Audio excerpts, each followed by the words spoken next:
Hampir 1 bulan pemberlakuan pembatasan kegiatan masyarakat diterapkan akibat pandemi dari virus corona. Namun masih ada warga yang belum mendapatkan bantuan dari pemerintah. Mereka bahkan tidak terdaftar sebagai penerima bantuan, padahal pendapatan mereka jauh menurun akibat kebijakan ini. Ya, kalau menurut saya kurang banget ya. Apalagi di saat sekarang ini kayak kita kerjaan online begini. Kerjaan online begini buat nyari kayak barang orang juga kan susah. Buat paket-paket juga susah begitu. Nggak dapat apa-apa. Ya kata RT itu ya nama ibu nggak ada gitu. Barang sembako, habis itu kan uang. Ibu nggak dapat bansos, sama sekali nggak dapat. Menteri Keuangan Sri Mulyani juga mengeluhkan masih lambatnya pemerintah daerah dalam mencairkan anggaran perlindungan sosial dan pemulihan ekonomi akibat COVID-19. Menurut data Kementerian Keuangan, 50% lebih dari 324 daerah yang realisasinya baru 6,2%. Total anggarannya 12,3 triliun, yang direalisasi baru 764 miliar rupiah. Jadi masih sangat kecil. Pemerintah daerah harus segera melakukan pelaksanaan ini karena rakyat membutuhkan saat ini. Ekonom Bima Yudhistira meminta pemerintah pusat dan daerah segera merealisasikan dan meningkatkan dana bantuan sosial. Saat ini anggaran bantuan sosial masih kecil, yaitu sebesar 1,1% dari PDB. Saran untuk pemerintah, pertama kita membutuhkan speed atau kecepatan dalam realisasi bantuan sosial. Kalau ada pemerintah di aparatur yang paling bawah, misalnya kepala desa yang kemudian ragu untuk mencairkan BLT dana desa, mengajukan proposalnya terlambat, maka langsung harus diberikan asistensi dari Kementerian Pusat, kemudian kepala daerah harus lebih responsif. Bantuan harusnya diperbesar karena dengan kondisi seperti sekarang, jumlah angka kemiskinan dan pengangguran menjadi ancaman nyata, bantuan sosialnya hanya 1,1% dari PDB, itu terlalu kecil. Minimum menjadi 3 sampai kemudian 5% dari PDB. Padahal bantuan sosial bisa membantu ekonomi rakyat yang sulit dan terjepit pandemi COVID.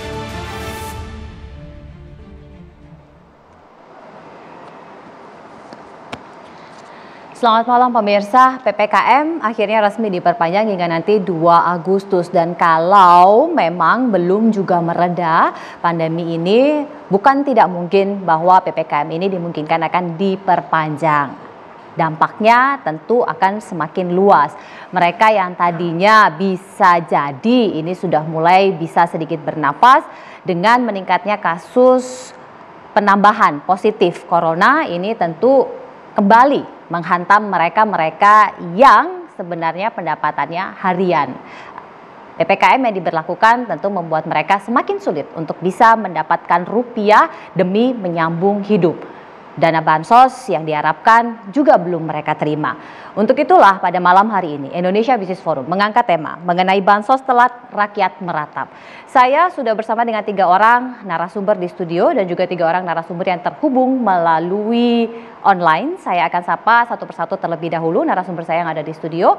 Yang pertama ada Pak Oto yang merupakan warga yang tinggal di Pasar Minggu. Pak Oto, selamat malam. Selamat malam. Sehat Pak Oto? Alhamdulillah. Selanjutnya di sebelah Pak Oto ada Pak Sumantri yang tinggal di Depok. Pak Sumantri, selamat malam. Malam. Sehat Pak? Alhamdulillah sehat. Alhamdulillah. Masih tetap ngojek ya Pak? Masih. Setiap hari terus keluar rumah? Keluar pastinya. Deg-degan? Lumayan. Dan berikutnya ada Ibu Yuliati. Selamat malam Ibu Yuliati. Selamat malam. Warga Jakarta ya Bu? Iya, Jakarta. Sehat Ibu? Alhamdulillah. Alhamdulillah. Dan saya sapa 3 narasumber saya yang terhubung melalui online. Yang pertama ada Deputi Kemenko Bidang Perekonomian Pak Iskandar Simorangkir. Pak Iskandar, selamat malam. Selamat malam Mbak Anu. Pak Iskandar sehat ya? Sehat selalu. Harus selalu sehat ya Pak ya untuk bisa membantu agar perekonomian ini paling tidak terus terkontraksi. Selanjutnya ada Pak UU Rushanul Ulum yang merupakan Wakil Gubernur Provinsi Jawa Barat. Pak Wagub, selamat malam. Malam, Assalamualaikum. Waalaikumsalam warahmatullahi wabarakatuh. Pak Wagub sehat Pak? Alhamdulillah. Alhamdulillah. Dan ada Bang Faisal Basri, ekonom senior. Bang Faisal, selamat malam. Selamat malam. Sehat Bang Faisal? Alhamdulillah baik. Baik, sebelum saya ke Bapak-Bapak yang terhubung melalui online, saya akan sapa narasumber saya yang ada di sini terlebih dahulu. Mereka semestinya adalah penerima bansos, tetapi sampai saat ini masih juga belum menerima. Saya mulai dari Pak Oto. Pak Oto, profesinya sehari-hari apa, Pak? Saya petugas kebersihan pengangkut sampah warga. Mengangkut sampah warga ya, Pak ya. Penghasilannya setiap bulan berapa kira-kira, Pak? Itu bersih 1 juta lah, bersih sebulan. 1 juta. 1 juta. Putra berapa, Pak? 2. Putra 2. Sekolah semua, Pak? Yang kedua itu kelas 6 SD. Kalau yang pertama tamat SMP tapi nggak bisa lanjut karena nggak ada biaya. Oh, nggak bisa karena lanjut. swasta. Tinggal di mana, Pak? Pasar Minggu. Pasar Minggu. Iya. Dengan dana 1 juta. 1 juta. Rumah ngontrak atau rumah sendiri, Pak? Kontrak. Ngontrak. Istri kerja apa, Pak? Istri ya, cuci gosok lah gitu kuli. Cuci gosok. Berarti kalau di total-total setiap bulan paling tidak Bapak sama istri bisa menghasilkan berapa rupiah, Pak? 1,5. 1.500.000. 1.500.000 untuk 4 orang. Iya. Yang satunya masih sekolah kelas 6, satunya nggak bisa sekolah lagi. Bisa sekolah. Sudah dapat dana bantuan sosial, Pak? Kalau BST ya, bantuan sosial itu dari pertama keluar saya belum pernah dapat. Belum pernah dapat sama sekali. Dapet. Tapi KTP DKI. KTP DKI. Sudah pernah melapor, Pak? Belum sih, belum lapor. Saya bingung mau lapor kemana gitu. Tapi dana bantuan lainnya, Pak? Dan bantuan nggak ada, paling semacam beras? Mungkin didekatkan, Pak, supaya pemirsa juga dengar. Beras? Kalau semacam makanan beras itu dari PKH. PKH. Program Keluarga Harapan. Sebulan dapat berapa banyak, Pak? Beras 10 kilo, buah, terus ayam 1 ekor. Udah itu. Itu aja? Nggak ada yang lain? Nggak ada. Tapi alhamdulillah masih sehat ya, Pak, ya? Masih ada beras buat makan lah, ada. Gitu. Tapi memang belum pernah dapat sama sekali ya? Belum. Kalau dulu sebelum pergantian Menteri Sosial yang sekarang, dapat bansos sembako. Oh, dulu dapat. Ya, yang tapi sekarang? dari gubernur, bukan dari presiden. Oh, dari gubernur yang sebelumnya yang sembako ya, Pak, ya? Iya. Yang dari presiden tidak dapat. Yang presiden kan tas merah putih, kalau yang dari gubernur itu pakai kardus. Tapi lengkap isinya? Lengkap. Alhamdulillah ya, Pak, ya, nggak ada yang berkurang. Nah, semenjak nggak ada bansos, ada BST ini udah sama sekali nggak dapat. Sama sekali nggak dapat. Padahal harapannya. Semenjak pergantian menteri ya. Padahal harapannya bisa dapat ya, Pak. Paling tidak lumayan menyambung hidup ya. Betul. Saya geser dulu ke Pak Sumantri. Pak Sumantri, warga Depok. Depok ya, Pak, ya? Tinggal di Depok memang. Iya, betul. Bapak profesinya? Ojek online. Ojek online. Istri? Istri tinggal di Depok. Tinggal di Depok. Kerja, Pak? Jaga warung. Jaga warung. Anak berapa, Pak? Anak 1. Anak 1 usia berapa? 9 tahun. 9 tahun, berarti masih bersekolah ya, Pak, ya? Betul. Pak Sumantri, dengan profesi sebagai ojek online ini, dalam sehari Pak Sumantri dapat berapa biasanya? Kalau untuk saat ini nggak tentu ya, Mbak ya. Itu kadang sehari sama sekali pernah nggak dapat penumpang. Sama sekali, gitu kan. Pak? Pernah. Gitu. Pernah satu kali, sehari 1 kadang gitu, nggak tentu gitu. Jadi kalau bisa dirata-ratakan mungkin sehari itu paling ngantongin 100.000 rupiah mungkin ya. 100.000 rupiah? Iya. Istri, Pak? Istri warung ya, jaga warung. Jaga paling warung dapat berapa? Warung nggak tentu juga ya. Kadang pembeli juga zaman sekarang kan tahu sendiri kan, pembeli juga agak berkurang gitu kan. Ya paling kalau dikalkulasiin digabung bisa sehari mungkin 200 mungkin ya. 200? Iya, sama. Tinggal ngontrak? Tinggal masih sama mertua. Akhirnya pondok mertua indah ya, Pak, ya? Gitu, jadi belum sempat beli rumah juga gitu kan. Terus gimana kan gitu kondisinya gitu. Pak, dengan uang yang dihasilkan oleh Bapak dan juga istri nih ya, Pak, ya, dengan kebutuhan anak yang masih sekolah, Bapak dapat bansos? Untuk kemarin-kemarin memang saya tungguin gitu kan, kali aja dapat, ternyata tidak gitu loh. Dari yang pertama? Dari yang pertama gitu. Sama sekali nggak pernah dapat bantuan apapun? Sama sekali nggak, paling dari dari tetangga paling itu juga yang mayoritas ada yang dapat ada yang enggak kan gitu kan. Nah yang dapat itu ya bagi-bagi rata akhirnya gitu loh, nggak sepenuhnya satu warga itu satu enggak gitu loh. Jadi itu sama tetangga-tetangga ya? Iya. Itu model baginya kayak apa, Pak? baginya misalnya dapat satu tas big gitu kan, isinya berapa ya udah tinggal dibagi-bagi rata aja. Misalnya contoh beras misalnya ada 10 kilo, tinggal tetangga ada berapa nih, misalnya 5 ya udah bagi 10 bagi 5 berarti 2 gitu. 2 kilo. Gitu. Kalau saya tidak salah Bapak juga berprofesi sebagai seniman badut ya? Nah betul. Nah karena berhubung ojek online juga lagi lesu gitu kan, saya beralih ke badut, profesi badut. Pas nggak lama kemudian badut pun juga demikian juga kena dampak juga gitu loh. Saya bergabung di Aku Badut Indonesia gitu, yang diketuai oleh ya akhirnya tetap aja nggak bisa kerja badut, nggak bisa dapat uang juga. Betul. Bagaimana kemudian Bapak mencukupi kehidupan dengan segala sesuatu kekurangan ini? Ya gimana ya, kalau untuk istilahnya bisa dibilang udah usaha sudah, tapi ya gimana, kita serahkan sama yang Maha Kuasa deh gitu kan. Apa yang ada di depan saya jalanin gitu kan. Kerjaan apapun saya lakukan gitu. Seperti itu. Istilahnya yang penting intinya makan dulu cukupin kasarnya gitu. Jadi nggak belum kebutuhan sekolah gitu kan. Itu. Oke. Saya akan geser ke Bu Yuliati. Bu Yuliati, suami kerja? Suami dagang martabak. Dagang martabak. Ibu sendiri? Aku tukang urut. Tukang urut ya Bu. Anaknya berapa Bu? Anaknya kalau ada 5 tapi sisa 4. Sekolah semua? Sekolah, yang sekolah 3, yang 1 belum. Yang 1 ini alhamdulillah tahun ini mau kuliah. Cuman gimana? Astagfirullah. Terus udah gitu yang nomor 2 itu SMA.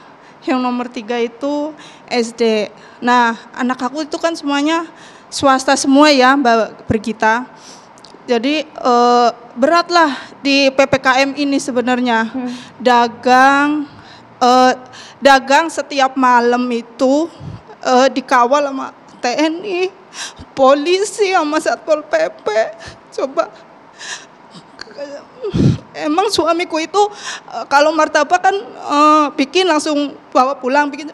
Cuman kena dampaknya karena sebelahnya itu pada pecel lele ya kan. Walaupun yang di ini pecel lele, cuma tetap orang mau jalan kan ada TNI Satpol PP kan orang malas gitu kan. Jadi untuk pulang buat makan aja bener-bener nggak ada gitu. Suami biasanya sehari dapat berapa Bu? Kalau nggak PPKM itu ya alhamdulillah bersih bisa 150 gitu kan. Kalau sepi-sepinya ya 50.000 gitu bisa buat makan lah yang penting gitu. Tapi kalau lagi kayak gini bener-bener nggak bisa gitu kan. Kemarin anakku nanya, Ibu kapan uang kuliahnya mau dilunasin? Aku kan kepingin kuliah kata dia gitu. Jadi sekarang belum aku lunasin uang kuliah karena aku bingung kalau seandainya aku ngelunasin juga buat ntar kalau PPKM diperpanjang terus aku nggak tahu gitu kan. Cuman ya tetap bersyukur masih ada orang yang mau urut walaupun nggak serame dulu tapi ya alhamdulillah gitu. Sebulan berarti biasanya dapat berapa Ibu sama suami? Kalau normal? Kalau aku ngurut normal itu sebulan bisa 4 jutaan. Kalau suamiku ya alhamdulillah lah ya. Terus yang paling berat nih ya, saya itu punya tanggungan di BRI. 1 bulannya itu 1.613.000 itu buat modal usaha martabak. Jadi martabaknya aja belum kembali ini modal. Udah kena PPKM, jadi saya bingung juga gitu buat anak kuliah, buat bayaran anak sekolahnya swasta semua gitu. Jadi ya disitulah aku mohon sama pemerintah bolehlah ngasih PPKM, tapi tolong kasih kelonggaran dalam arti gini, oh ini keluarga ini banyak, kasihlah bantuan gitu. Ibu nggak pernah dapat bantuan? Dulu pernah dapat bantuan namanya PKH, cuman udah setahun ini udah di stop. Nggak tahu lah kenapa ya. Sekarang dapatnya cuma beras yaitu sama Bapak 10 kilo sama telur sama apalagi ya kacang hijau sama buah gitu. Mohonnya aku mohon. Kalau bansos ini Ibu nggak dapat? Enggak. Yang dulu dapat bansos dari DKI, kan sekarang katanya diganti sama yang 300.000. Kita nggak pernah nerima bansos itu. Udah pernah ditanyain? Udah pernah aku nanya ke RT, tapi katanya kalau yang dari DKI nggak keluar apa gimana gitu. Ya nyampe sekarang nggak ada gitu. Padahal kita ya maaf aja ya anak banyak gitu ya. Kalau untuk makan sehari-hari mungkin bisa gitu ya, terjangkau. Tapi kan anak-anak kami kan butuh nutrisi Pak, kayak susu ya, kayak istilahnya makan ayam lah, walaupun gak setiap hari kan harus seminggu sekali harus ada. Kalau untuk kayak gini, imun anak-anak kita mau terbentuk pakai apaan, ya kan? Kita aja sebenarnya sebagai orang tua udah stres nih, udah stres banget. Cara muterin duit ini gimana gitu. Nah, kalau sekarang kita stres terus, kita ngedrop, terus nggak ada nutrisi yang kita makan, terus gimana? Ya, aku mohonlah sama pemerintah, tolong minta inilah apa namanya, minta jalannya lah. Ngasih peraturan, tapi mohon di peraturan itu ya kasih jalan keluarnya gitu aja. Jangan sampai kayak gini lah. Saya sendiri yang banyak anaknya banyak gitulah. Anakku banyak, perlu nutrisi, perlu makan gitu aja. Terus punya tunggakan juga gitu. Orang-orang yang semestinya mendapatkan bansos tetapi sampai saat ini masih belum bisa mendapatkan bantuan itu. Mereka pun juga kesulitan untuk bisa makan sehari-hari. Bagaimana kemudian upaya untuk bisa membuat orang-orang ini tetap bertahan di kala pandemi yang kita sendiri tidak tahu kapan akan berakhir, termasuk juga perpanjangan dari PPKM itu sendiri. Tetap bersama kami, sesaat lagi kami akan kembali. 187,84 miliar ini dialokasikan untuk dana perlindungan sosial. Nah, bagaimana sebenarnya daerah termasuk juga pemerintah pusat mengalokasikannya sehingga masih ada yang belum menerima padahal mereka sebenarnya semestinya bisa menerima. Saya ke Pak Wagub terlebih dahulu. Pak Wagub, ini sedih juga ya Pak ya, karena warga yang sudah sulit ternyata masih juga belum bisa mendapatkan bansos. Nah, kalau di Jawa Barat sendiri Pak, untuk skema penyebaran penyalurannya ini bagaimana ya Pak? Terima kasih. Yang pertama, masalah data. Di Jawa Barat selalu ada perubahan data. Karena memang diakui di awal itu ada yang seperti itu. Seharusnya dapat tapi tidak dapat, tapi yang seharusnya tidak dapat malah dapat. Iya. Maka Gubernur memberikan sebuah keleluasaan di saat pendataan bansos COVID yang pertama itu sampai beberapa kali perubahan. Pak Gubernur memberikan keleluasaan kepada para kepala desa karena data yang diminta ini melalui kepala daerah mungkin kepala camat, kemudian kepala desa. Jadi data yang paling akurat kami percaya kepada para kepala desa karena kepala desa dan kelurahan ini punya RT RW. Data yang sekarang khususnya Provinsi Jawa Barat insya Allah lebih akurat dan lebih sempurna dibandingkan dengan data yang sebelumnya di saat PPKM atau lockdown yang pertama. Tetapi memang mungkin saja masih ada yang belum tercover. Nah, tapi ada celah-celah lain. Kalau tidak tercover bantuan dari pemerintah pusat yang melalui Menteri Sosial, melalui Menteri Pendidikan ataupun melalui Menteri Pariwisata, di sini ada kepala daerah di masing-masing kabupaten kota juga dia memberikan juga untuk menambal atau tambal sulam bagi mereka yang belum dapat. Dan juga para kepala desa pun karena ada bantuan dari Pemprov bisa saja uang banke yang dari Pemprov ini diberikan untuk mereka yang tidak dapat. Artinya mudah-mudahan dengan teori yang diberikan kebijakan oleh Pak Gubernur ini bisa semua tercover. Nah, kapan diberikan? Di Jawa Barat ini sudah mulai beberapa minggu ke belakang sudah mulai berjalan pemberian bansos. Kemarin juga saya ngecek ke beberapa kepala desa sudah datang. Bahkan di salah satu kabupaten mereka itu di samping mendapatkan bantuan yang dari beberapa pintu tersebut termasuk juga dari kabupaten ataupun kotanya, ada juga bantuan berupa beras dari ASN kabupaten tersebut. Jadi seluruh ASN yang mungkin berjumlah belasan ribu di satu kabupaten mengumpulkan dana, diberikan beras. Contohlah seperti Kabupaten Ciamis yang saya cek kemarin. Jadi setiap masyarakat di Kabupaten Ciamis di samping menerima bantuan, yang lain juga ada bantuan dari keluarga besar ASN Kabupaten Ciamis berupa beras. Kemarin saya melihat sekali berasnya ini Pak beras dari Kabupaten Ciamis. Artinya di Jawa Barat, insya Allah semaksimal mungkin akan berusaha sesempurna mungkin dan akan secepat mungkin diberikan bantuan kepada masyarakat yang sangat membutuhkan. Iya Pak, berkaitan mengenai warga yang memang miskin dan rentan miskin ini tetapi masih belum bisa mendapatkan bantuan Pak. Bagaimana mengaksesnya seperti yang dialami oleh Mas Sumantri ini Pak? Itu kan ada pemerintah yang paling bawah, ada RT, ada RW, ada kepala desa. Karena kan kalau langsung kepada pemerintah kabupaten ataupun kepada pemerintah provinsi, jenjangnya terlalu jauh. Jadi mereka tinggal bicara. Nanti Pak Bupati pun karena sudah dikasih saran oleh Pak Gubernur, Kang Emil, mungkin akan mencatat dan ada kebijakan dari Bupati atau Wali Kota sendiri akan memberikan bantuan kepada mereka yang tidak tercover oleh bantuan dari atas. Tapi sudah pernah melapor Pak Sumantri? Lapor sih udah. Udah tanggapannya lapor. Apa? Ya tanggapannya istilahnya dari RT kadang bilang ini hanya orang-orang terpilih gitu kan. Oke. Ada kuotanya ya Pak? Enggak juga Bu. Enggak. Seperti mohon maaf nih. Mohon maaf. Kemarin waktu bansos yang pertama dalam suasana COVID seperti ini, tahap pertama diberikan. Kemudian ada beberapa orang yang belum dapat, maka di tahap kedua mendapatkan. Kemudian belum mendapatkan, tahap ketiga mendapatkan. Gitu. Insya Allah Jawa Barat itu akan cepat menangani mereka yang seharusnya dapat tapi tidak dapat.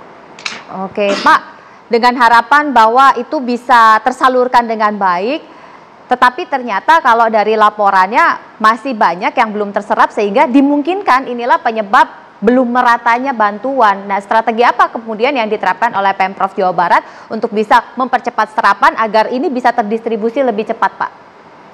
Pemprov Jawa Barat pertama punya program, di situ ada Sapa Warga, di mana RT RW, mohon maaf diberi handphone. Yang langsung bisa mengakses ke pemerintah provinsi. Kemudian juga ada Jabar Quick Respon, ada juga Jabar Gerak. Kemudian juga ada program-program lain yang langsung bisa terakses oleh masyarakat Jawa Barat yang memang membutuhkan bantuan, termasuk dalam suasana seperti ini. Jadi kami memiliki program yang banyak yang bisa dimanfaatkan oleh warga yang berhak mendapatkan bantuan tapi belum. Warga dan juga yang lainnya. Ini inovasi-inovasi. Iya, Pak Sumantri pernah mengakses yang disampaikan oleh Pak Wagub tadi? Waktu dulu ngakses yang prakerja ya? Dulu dapat? Pernah, udah 3 kali kagak pernah masuk. Kagak pernah masuk. Yang lainnya seperti yang tadi quick response dan lain-lain? Quick response juga kagak masuk juga, sama. Gagal. Jadi jawabannya? Iya Pak. Ada juga kan Jabar Bergerak, di situ juga bisa membantu. Sudah diakses semua yang Jabar Bergerak dan lain-lain itu? Saya sudah coba gitu loh, cuman masih alasannya ada yang catat nomor handphone saya Pak, catat nomor handphone saya, nanti Bapak komunikasi dengan saya, bisa saya bantu nanti. Baik, baik. Kita akan lanjutkan sesaat lagi seperti apa kemudian wilayah lainnya dan catatan dari Kemenko Perekonomian yang mengkoordinir semuanya. Pak Iskandar akan jawab, tetap bersama kami. Sebelum saya ke Pak Iskandar, saya ke Bang Faisal dulu deh. Bang Faisal, ini ada banyak yang miss ya Bang? Catatan Bang Faisal juga begitu? Kalau saya boleh sampaikan gambarannya ya, kan ada beberapa kriteria. Pertama itu penduduk miskin absolut. Itu yang bulan Maret 2021 jumlahnya 27.540.000 jiwa atau 10,14. Itu yang wajib dapat itu ya. Itu miskin absolut. Sudah ada programnya sebelum pandemi. Dan di era pandemi ditambah karena diperkirakan ada yang tadinya tidak miskin jadi miskin. Nah, kemudian ada yang sampai desil 6 ya, kan ada 10 tingkat. 10 yang paling bawah sampai 10 paling atas. Jadi ada 10 kan. Nah itu sampai 6 desile itu ada 96,8 juta yang juga jauh dari mampu. Oleh karena itu BPJS kesehatannya ditanggung iurannya oleh pemerintah pada tahun 2020. Program PBI JKN, Jaminan Kesehatan Nasional itu. Nah artinya ini kan juga rentan ini. Oleh karena itu asuransi kesehatannya ditanggung pemerintah. Kemudian ada kelompok insecure. Jadi yang dia tidak miskin, ya, tidak near poor, tidak nyaris miskin, tapi rentan dia, insecure. Ukurannya itu kira-kira per orang, menurut Bank Dunia ya, pengeluarannya kira-kira per orang itu 25.000 per hari. Jadi kalau keluarga dengan 2 anak itu jadi 100.000 kan per hari. Nah kalau boleh saya klasifikasikan, bapak yang pertama dari Pasar Minggu itu miskin ya, keluarga miskin. Yang bapak kedua yang badut itu pas-pasan, dia tidak miskin, tidak miskin absolut tapi nyaris miskin. Nah yang ibu itu insecure. Karena kalau normal dia dapatnya 4 juta itu minimal ya. Jadi insecure. Biasanya ibu ini aman gitu, masih bisa nyekolahkan anak sampai kuliah, luar biasa ya Bu ya. Ibu luar biasa. Nah tapi gara-gara pandemi ya dia tidak berkutik. Nah yang insecure ini ada 143 juta orang. 143 juta orang atau 52,8% dari jumlah penduduk. Tapi datanya 2019. Iya. Nah, jadi ada yang memang tidak tercover nih, yang insecure ini. Dia belum resmi terdaftar sebagai miskin atau belum resmi terdaftar sebagai keluarga yang dapat asuransi ini. Iya. Nah, oleh karena itu harus cepat memang. Tapi ini kan rasanya sulit ya memahami. Ini kan pandemi udah 1,5 tahun lebih, urusan data aja nggak beres-beres gitu. Iya, iya. Ya. Apapun alasannya, ya, apapun alasannya, ada diskrepensi gitu antara ada juga orang yang tidak punya KTP ya, itu nggak bisa dapat, yang hidupnya di mana-mana itu. Jadi ini pelajaran lah buat kita. Tapi yang terakhir ya, kan kini pelajaran udah sering sekali, udah deh.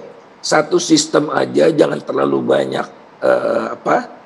paket gitu. Udah deh, satu aja jaminan sosial ya. Jangan kalau anak, kalau bayi bagaimana, semua uang udah deh. Kalau pakai barang tambah lama tambah repot, dikorupsi, tercecer, 20% habis buat logistik, jadi tidak utuh. Nah, bagaimana ini kalau dia tidak punya akun di bank ya? Pakai kantor pos, udah deh. Insya Allah, kok nggak kapok-kapok sih? Juliari itu udah contoh kok, udah dihukum, tapi sayang cuma 11 tahun ya. Harusnya hukuman mati itu.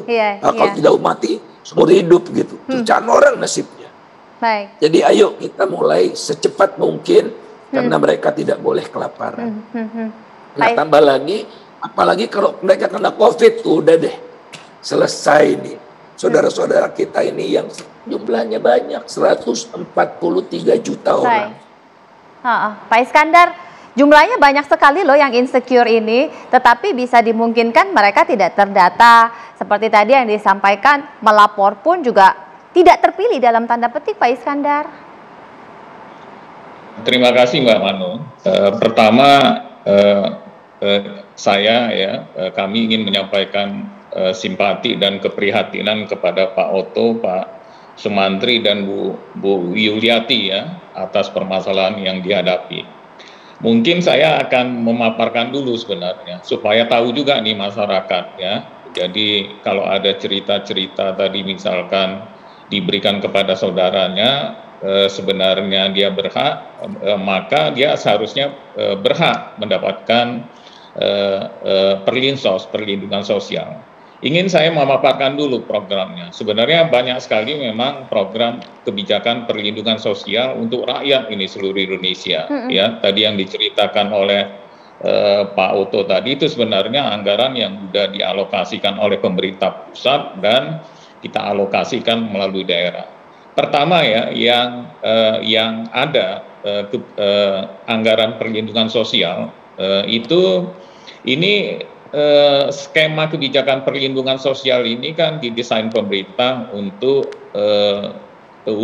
orang miskin maupun rentan miskin ya, desil 1 sampai desil 4. Nah, itu yang pertama adalah PKH, program keluarga harapan.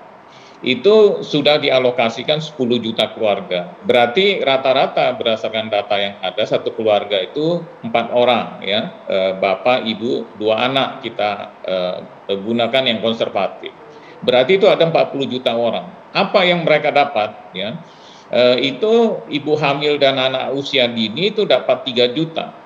SD dapat 900.000, SMP 1,5 juta, SMA dapat 2 juta, disabilitas dan lansia 2,4 juta. Ini diberikan selama 12 bulan, Mbak Mano. Iya. Itu dianggarkan pemerintah 28,31 triliun. Oke. Nah, kemudian yang kedua, kartu sembako, supaya tahu nanti rakyat kita nih, bagus juga disiarkan oleh TV One ya, supaya jangan dibohong-bohongi nanti oleh mau RT-nya atau lurahnya ya. Itu kartu sembako, itu berdasarkan data yang ada 18,8 juta keluarga. Berarti kalau 4 anggota keluarganya 75,2 juta orang, itu 200.000 per bulan, itu kemarin sampai 6 bulan. Dengan adanya PPKM level 4, maka itu ditambah 2 bulan, Juli dan Agustus. Itu total anggaran tambahannya 7,52 triliun. Totalnya itu 49,89 triliun. Kemudian juga diskon listrik, ini kesempatan juga nanti untuk Pak Oto, Pak Sumantri dan Bu Yuliati ya. Kalau Bapak punya listrik 450 volt, Bapak berhak diskon listrik 50% sampai Desember. Ya, itu Bapak klaim itu. Itu nanti bisa mengurangi biaya pengeluarannya listrik Bapak Oto dan Sumantri dan Bu Yuliati tadi. Untuk kalau 900 volt dia 25% dapat diskon. Ini diperpanjang pemerintah sampai Desember, itu dianggarkan 1,91 triliun. Totalnya itu mencapai 9,5 triliun. Supaya tahu nih rakyat nih, Mbak Mano ya, nanti sehingga mereka mengklaim nanti ya. Untuk bantuan sosial tunai itu ada 10 juta keluarga. Nanti termasuk Bapak jangan ragu-ragu Ibu, itu langsung aja ke RT-nya. Bila perlu laporkan ke lurah atau bupati atau wali kota atau gubernur ya, nggak masuk. Itu 10 juta keluarga itu 300.000 per bulan Mbak Mano. Itu selama 6 bulan 17,46. Nah, BLT desa ini Mbak Mano itu di desa-desa itu ada untuk 8 juta keluarga, itu 300.000 per bulan.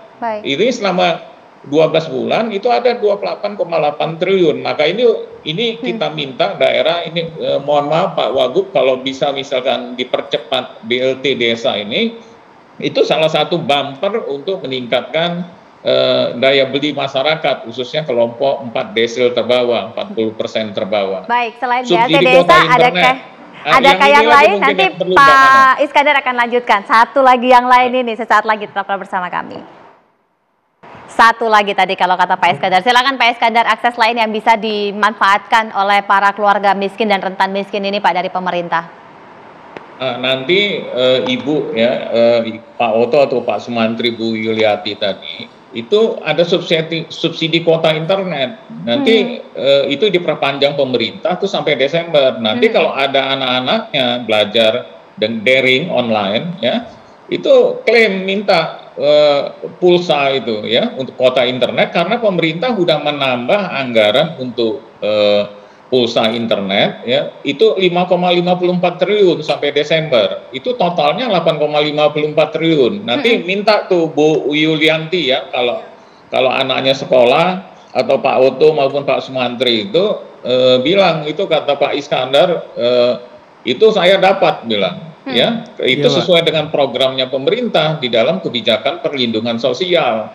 Ya, itu nanti klaim nanti supaya tahu, bagus juga ini nanti supaya jangan dibodoh-bodohi juga Pak Oto. Kemudian bantuan beras Bulog ini baru ya programnya untuk 10 juta keluarga ini. 10 juta keluarga, kalau internet tadi 5,6 juta ditambah data baru 2,8 juta orang yang baru, data baru diupdate ya dari Kementerian Pendidikan.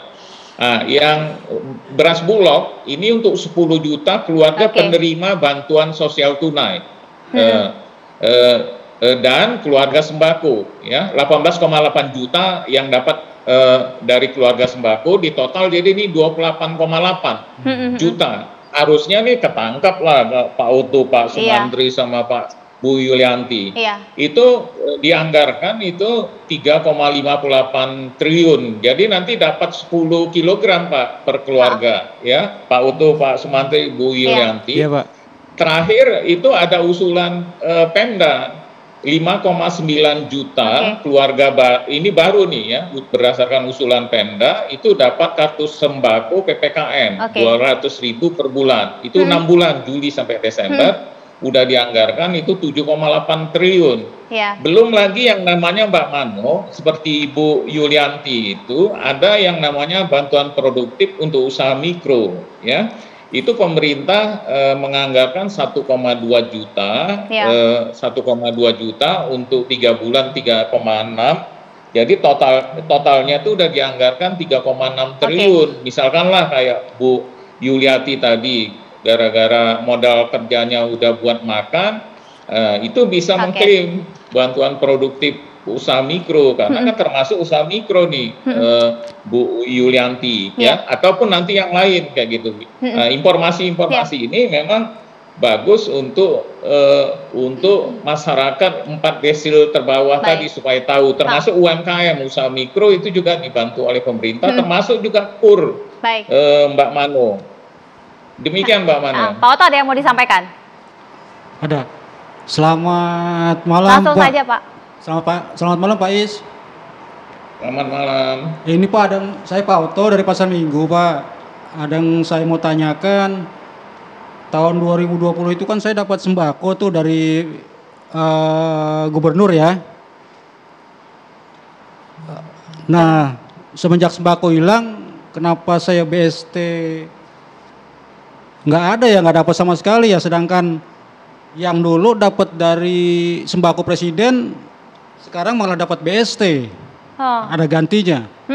Dari semua yang tadi disampaikan oleh Pak Iskandar, ada yang Bapak dapat selain beras 10 kilo tadi? Saya dapat dari PKH, itu beras 10 kilo, ayam, buah. Kacang hijau. Yang lainnya? Kacang hijau. Yang lainnya? Yang lainnya nggak ada, cuma itu aja. Cuman itu aja Pak Iskandar. Sudah pernah lapor tapi ya? Sudah. Terus? Udah pernah lapor, tapi dia bilang akan ditindaklanjuti, sampai sekarang belum ada kabarnya lagi Pak. Pak Iskandar, dengan kasus-kasus yang demikian kemana kemudian mereka bisa mengadu paling tidak supaya hidup mereka ini nafasnya lebih panjang begitu Pak? Biar lebih mantapnya mengadu kemana gitu Pak melapornya? Kalau kan tadi RT-nya belum diproses ya. Ya harus kalau lihat berjenjang kan lurahnya ya, lurah atau wali kotanya atau dinas sosialnya sebenarnya Bapak, dinas sosial. Rata-rata itu kalau misalkan nggak ada tindak lanjut, kalau dinas sosial itu biasanya mereka yang menata data lengkapnya penerima bansos ini. Dalam hal misalkan tidak bisa terjaring dari bawah tadi, misalkan udah dilaporkan, bisa juga dilaporkan ke dinas sosial Pemda setempat. Saya rasa di Jawa Barat gitu juga ya Pak UU ya. Baik, Pak UU akan jawab, tetap bersama kami di Indonesia Business Forum. Pak UU harus jawab tadi apa yang disampaikan oleh Pak Iskandar, yang mungkin juga jadi pertanyaan banyak orang, kemana mereka harus mengadu ketika sebenarnya mereka tidak bisa mendapatkan akses-akses yang sudah disediakan oleh pemerintah, Pak? Ya, seperti yang saya sampaikan dari awal, ke pemerintah yang ada di tingkat bawah, yaitu walaupun perlu datang ke kepala desa juga nggak apa-apa. kan kita sudah membagikan handphone nih, pemerintah provinsi sudah membagi handphone kepada RT RW untuk mempermudah akses pada pemerintah provinsi seandainya ada hal-hal yang perlu disampaikan dan perlu ada kebijakan-kebijakan pemerintah seperti itu. Tetap juga kami menyampaikan juga ya diusahakanlah kalau memang memungkinkan kita itu kan harus bisa tidak tergantung kepada pemerintah kalau bisa nih ya, karena orang yang beriman kan kita tahu la yughayyiru biqaumin hatta yughayyiru ma bi anfusihim. Kita tidak akan bisa merubah kaum kalau kita tidak berubah dirinya sendiri. Jadi seandainya bisa memiliki kepribadian seperti itu lebih baik ya, sehingga kita bisa berusaha tanpa bantuan dari pemerintah. Seperti itu. Bang Faisal, apa yang kemudian harus dilakukan? Ini saran dari Bang Faisal yang lebih cepat, lebih baik untuk kemaslahatan mereka-mereka yang tadi sebenarnya jumlahnya sangat besar untuk yang kaum insecure dan mungkin yang rentan itu tadi Bang Faisal. Ada ini barangkali ya pendampingan nih buat saudara-saudara kita. Saya aja memahaminya susah ini, terlalu banyak paket ini gitu ya. Jadi tolong disederhanakan, ini terlalu banyak paket, udah deh semua uang tunai ya, semua uang tunai. Yang tua barangkali nggak butuh beras lagi, dia butuh vitamin, buah-buahan. Yang bayi nggak perlu beras, yang butuh susu, kan beda-beda kebutuhannya. Jadi tolong deh disederhanakan. Yang listrik segala macam udah digabung. Yang sehingga orang bisa punya kemewahan ya walaupun tidak mewah untuk menyesuaikan dengan kebutuhannya. Yang nggak perlu paket internet ya nggak usah gitu. Kemudian ada satu pusat apa ya orang mengadu gitu. Mana nih apa yang terpadu dan jangka panjangnya udah deh data single identity number itu ya kabarnya sih sedang disiapkan ya, tapi tolong jangan ditunda-tunda lagi. Ini saya bisa membayangkan kebocorannya luar biasa. Dan satu, PKH itu sudah ada sebelum pandemi. Jadi kita heran juga, harusnya tidak ada pandemi, Pak Oto ya, harusnya tetap dapat gitu sepanjang persyaratannya tetap ada. Anaknya kan masih ada yang sekolah ya Pak ya. Nah jadi itu saja. Jadi ini ayo deh kita sama-sama pendampingan supaya rakyat itu, saya rasa sebagian besar nggak tahu caranya. Ini ada yang dari gubernur, ada yang dari pemerintah, ada yang dari Kemensos, ada yang dari pusing rakyatnya. Jadi mau ngadu juga bagaimana gitu. Nanti sama pedagangnya gini, ya minta aja sembakonya Pak Iskandar, kan repot gitu. Kalau lapornya Pak Iskandar gitu ya. Jadi ini kata Pak Iskandar nggak bisa seperti itu. Jadi sistem yang jalan gitu. Di negara lain kok nggak masalah, di Indonesia kok masalah. Ini di negara lain juga ada loh. Di Amerika aja ada sembako. Ya di Amerika ada BLT buat anak di bawah 5 tahun dapat berapa segala macam ya. Sebulan selesai. Kok kita nggak mau niru sih? Jadi tolong deh, dulu pemerintah udah janji bantuan tunai sebagai pengganti dari bagi-bagi sembako yang kebutuhan rakyatnya beda-beda. Segerakanlah supaya warung ibu bapak ini juga laku. Sekarang yang nggak laku dapat sembako semua dibelikan sama pemerintah. Itu aja. Baik, saya akan minta singkat dari Bapak Ibu yang ada di sini apa yang disampaikan oleh pemerintah. Saya mulai dari Bapak, silakan Pak Sumantri. Singkat saja silakan apa yang mau disampaikan. Oke, buat Bapak, pertanyaan saya langsung saja apa yang diharapkan Pak? Harapan saya itu semoga pembagian ini merata ya di seluruh seniman badut maupun pekerjaan-pekerjaan lainnya. Itu aja. Kalau Pak Oto apa yang mau disampaikan Pak? Kalau saya sih berharap dari pemerintah ya tadi pembagian BST-nya itu merata sesuai dengan inilah apa yang membutuhkan sama dengan apa? Iya. Apalagi Pak? Listrik mohon tepatilah yang tadi berapa potongan dapat potongan listrik. Listrik itu aja. Silakan. Kalau dari Nyong harusnya yang namanya sembako, kalau emang mau sembako cepat turun karena kita juga setiap hari perlu makan. Terus untuk para pedagang jangan terlalu ketat lah Pak, ya kasihan kayak bojone Nyong ya pinggir jalan tiap hari, lampunya dimatiin, Satpol PP tiap hari wira-wiri dari jam 9 ntar jam 11 ke situ lagi. Mohonlah jangan sampai mencekam seperti inilah. Terus untuk anak-anak kami ya itulah butuh nutrisi ya Pak. Aku mohon sama Bapak karena anak saya umur 5 tahun, 7 tahun, 16 tahun, 18 tahun Pak. Harus semangat ini Pak. Baik. Ya. Baik, terima kasih Cukup Bu dari Yuliati, saya. terima kasih Pak Oto, terima kasih Pak Sumantri, Pak Iskandar, terima kasih Pak UU, Pak Wagub, terima kasih dan juga Bang Faisal. Mudah-mudahan ini segera tersalurkan kepada yang membutuhkan. Saya akhiri sampai di sini. Saya Brigita Manohara pamit. Selamat malam, sampai jumpa.